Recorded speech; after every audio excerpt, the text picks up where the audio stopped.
ರಾಜ್ಯಾದ್ಯಂತ ಡೆಂಘಿ ಮಹಾಮಾರಿಯ ಆರ್ಭಟ ಹೆಚ್ಚಾಗ್ತಾ ಇರುವಂತಹ ಬೆನ್ನಲ್ಲೇ ಮೈಸೂರು ಜಿಲ್ಲೆಯಲ್ಲಿ ಮಹಾಮಾರಿ ಡೆಂಘಿಗೆ ಎರಡನೇ ಬಲಿಯಾಗಿದೆ.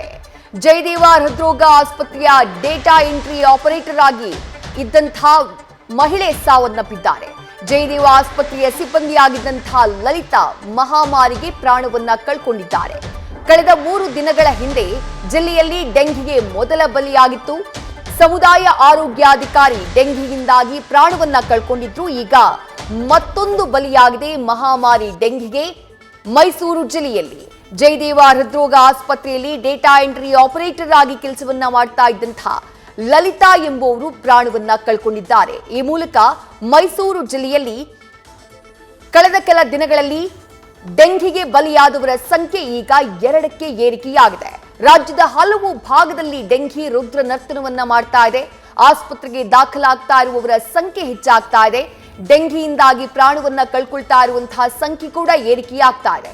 ಮೈಸೂರು ಜಿಲ್ಲೆಯಲ್ಲೂ ಮಹಾಮಾರಿ ತನ್ನ ಮರಣ ಮೃದಂಗವನ್ನ ಬಾರಿಸ್ತಾ ಇದ್ದು, ಮೊದಲಿಗೆ ಸಮುದಾಯ ಆರೋಗ್ಯಾಧಿಕಾರಿಯೊಬ್ಬರು ಪ್ರಾಣವನ್ನ ಕಳ್ಕೊಂಡಿದ್ರು. ನಾಗೇಂದ್ರ ಎನ್ನುವಂತಹ ಸಮುದಾಯ ಆರೋಗ್ಯಾಧಿಕಾರಿ ಡೆಂಘಿಯಿಂದಾಗಿ ಪ್ರಾಣವನ್ನ ಕಳ್ಕೊಂಡಿದ್ರು. ಈಗ ಜಯದೇವ ಹೃದ್ರೋಗ ಆಸ್ಪತ್ರೆಯ ಡೇಟಾ ಎಂಟ್ರಿ ಆಪರೇಟರ್ ಲಲಿತಾ ಪ್ರಾಣವನ್ನ ಕಳ್ಕೊಂಡಿದ್ದಾರೆ. ಮತ್ತಷ್ಟು ಡೀಟೇಲ್ಸ್ ನಮ್ಮ ಮೈಸೂರು ಪ್ರತಿನಿಧಿ ರವಿ ಪಾಂಡೋಪುರ ನೀಡ್ತಾ ಹೋಗ್ತಾರೆ. ರವಿ, ರಾಜ್ಯಾದ್ಯಂತ ಡೆಂಘಿ ಆತಂಕ ಇದೆ.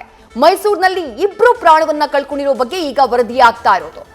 ಯಾವ ರೀತಿಯಾದಂತಹ ಕ್ರಮಗಳಾಗ್ತಾ ಇದೆ, ಜೊತೆಗೆ ಲಲಿತಾ ಅವರ ಸಾವಿಗೆ ಸಂಬಂಧಪಟ್ಟ ಹಾಗೆ ಏನ್ ಅಪ್ಡೇಟ್ಸ್ ಸಿಗ್ತಾ ಇದೆ? ವಿದೇಶಿ ಕಳೆದ 1 ವಾರದಿಂದ ನಿರಂತರವಾಗಿ ಮೈಸೂರು ಜಿಲ್ಲಾದ್ಯಂತ ಡೆಂಗು ಪ್ರಕರಣಗಳ ಸಂಖ್ಯೆ ಹೆಚ್ಚಾಗ್ತಿದೆ.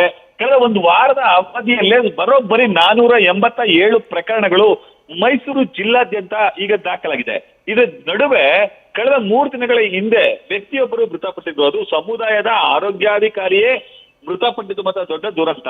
ಈಗ ಮತ್ತೊಂದು ಸಾವಿಗಿದೆ. ಅದು ಕೂಡ ಆಸ್ಪತ್ರೆಯಲ್ಲಿ ಕರ್ತವ್ಯ ನಿರ್ವಹಿಸುವಂತಹ ಡಾಟಾ ಎಂಟ್ರಿ ಆಪರೇಟರ್. ಅವರು ಮೈಸೂರಿನ ಜಯದೇವ ಹೃದ್ರೋಗ ಆಸ್ಪತ್ರೆಯಲ್ಲಿ ಸದ್ಯ ಡೇಟಾ ಆಪರೇಟರ್ ಆಗಿ ಲಲಿತಾ ಅವರು ಕೆಲಸವನ್ನ ಮಾಡ್ತಿದ್ರು. ಕಳೆದ 3 ದಿನಗಳಿಂದ ತೀವ್ರ ಜ್ವರದಿಂದ ಅವರು ಬಳಲುತ್ತಿದ್ರು. ಅವರನ್ನ ಮೊದಲಿಗೆ ಆರಂಭದಲ್ಲಿ ಅದೇ ಜಯದೇವ ಆಸ್ಪತ್ರೆಯಲ್ಲೇ ಚಿಕಿತ್ಸೆಯನ್ನ ಕೊಡಿಸಲಾಗಿತ್ತು.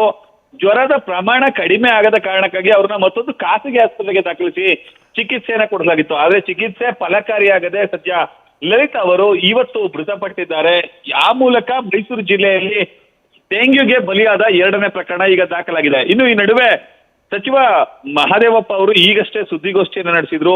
ಜಿಲ್ಲಾದ್ಯಂತ ಡೆಂಗ್ಯೂ ಪ್ರಕರಣವನ್ನ ಹತೋಟಿಗೆ ತರ್ತೀನಿ ಅಂತ ಹೇಳುವಂತ ಕೆಲಸಕ್ಕೆ ಮುಂದಾಗಿದ್ರು. ಜೊತೆಗೆ ಭಿತ್ತಿ ಪತ್ರವನ್ನು ಕೂಡ ಅವರು ಪ್ರಕಟಿಸುವಂತ ಕೆಲಸ ಮಾಡಿದ್ದಾರೆ.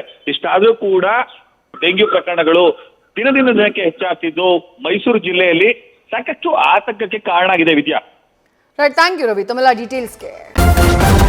ನ್ಯೂಸ್ ಫಸ್ಟ್ ನಿರ್ಭೀತಿಯಿಂದ ನಿಮ್ಮ ಪರವಾಗಿ.